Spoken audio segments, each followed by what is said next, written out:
Hello friends, कैसे आप सब लोग। उम्मीद करता हूँ सब बढ़िया होंगे। वेलकम टू एक स्टडी पॉइंट। तो आज की वीडियो में हम बात करने जा रहे हैं दयानंद सरस्वती जी के बारे में। ठीक है, हमारे समाज में दयानंद सरस्वती जी का क्या कंट्रीब्यूशन है, किस तरह से उन्होंने समाज में बहुत सारे बदलाव लाए, आइए तो इसके बारे में हम पढ़ते हैं। ओके, दयानंद सरस्वती जी का जन्म 12 फेब 1824 में गुजरात में हुआ। ठीक है, और इनके बचपन का नाम था मूल शंकर। और दयानंद सरस्वती जी एक ब्राह्मण फैमिली से बिलोंग करते थे। दयानंद सरस्वती जी एक इंडियन फिलासफर थे, social leader and founder of Arya Samaj. ठीक है, और इन्होंने ही आर्य समाज की फाउंडेशन की थी। इनकी सिस्टर और इनके अंकल की डेथ होने के बाद दयानंद सरस्वती जी को ये सोचने पे मजबूर हो गए दयानंद सरस्वती जी कि ये डेथ और बर्थ है क्या। और इसी खोज में इन्होंने 21 साल की उम्र में अपना घर छोड़ दिया। इन्होंने घर छोड़ा और ये एस्थेटिक बन गए। ठीक है, और 15 साल तक इन्होंने खोज की हायर ट्रूथ की। ठीक है, उसके सर्च में लग गए। फिर इसके बाद उनके रिलीजियस गुरु जो थे विराजानंद दंदिशा, वो इनको मथुरा में मिले। ठीक है, दयानंद सरस्वती जी अब डिसाइपल बन गए विराजानंद दंदिशा के, और इन्हीं के ही आश्रम में रहने लगे।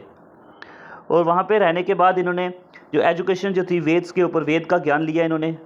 और इसी तरह जो मूल शंकर तिवारी जो थे वो अब दयानंद सरस्वती बन गए।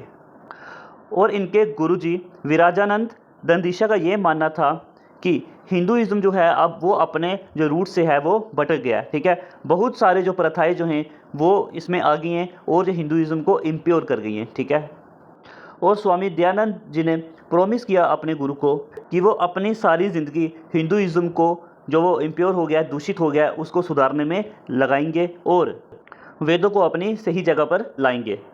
स्वामी दयानंद सरस्वती जी ये जानते थे कि सिर्फ वेदों के बेस्ड होने के कारण ही हिंदुइज्म जो है ये एक ग्लोरियस रिलीजन हुआ करता था। लेकिन उपनिषद, पुराण, आर्यंकास और वेदांत सूत्रस जो थे इनको भी एक वेदिक का पार्ट मान लिया गया बाद में, और उन्हें भी वही स्थान दिया गया जो वेदों का है। और दयानंद सरस्वती ने यह कहा कि ये जो उपनिषद, पुराण, आर्यंकास और वेदांता सूत्रास जो हैं ये वेदास का पार्ट नहीं है। जो हिंदुइज्म जो है वो सिर्फ बेस्ड है वेद पे।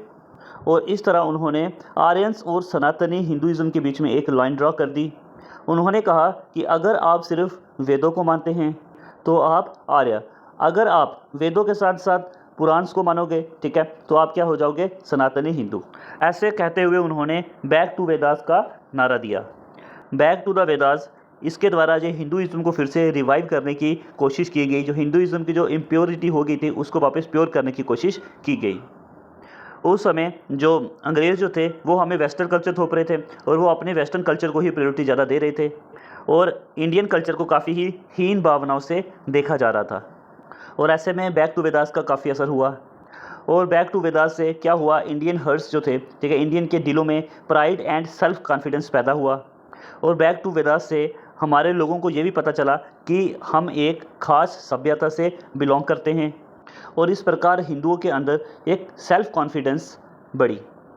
और अब दयानंद सरस्वती जी एक ऐसा भारत देख रहे थे जो फ्री हो किसी भी फॉरेन रूल से। ठीक है, और इसमें कोई भी कास्टिज़म या क्लास सोसाइटी में कोई डिस्क्रिमिनेशन ना हो, इस तरह का भारत वो देख रहे थे। और सबके सब एक धर्म को माने, और वो कौन सा धर्म था, आर्यन धर्म। ठीक है, आर्यन रिलीजन। दयानंद सरस्वती जी ने ये अपने व्यूज़, अपने विचार, ठीक है, अपनी बुक में लिखे थे सत्यार्थ प्रकाश में। ठीक है, सत्यार्थ प्रकाश का मतलब है द ट्रूथ एक्सपोजिशन। और जो बुक जो थी 1875 में पब्लिश हुई थी। और इस बुक में उन्होंने idol worship, untouchability, polygamy, caste system, Purana, ठीक है, जो भी उस समय के रिचुअल्स जो थे या कि उस समय की जो बुराइयां जो थी उस पर अपने व्यूज़ दिए हैं।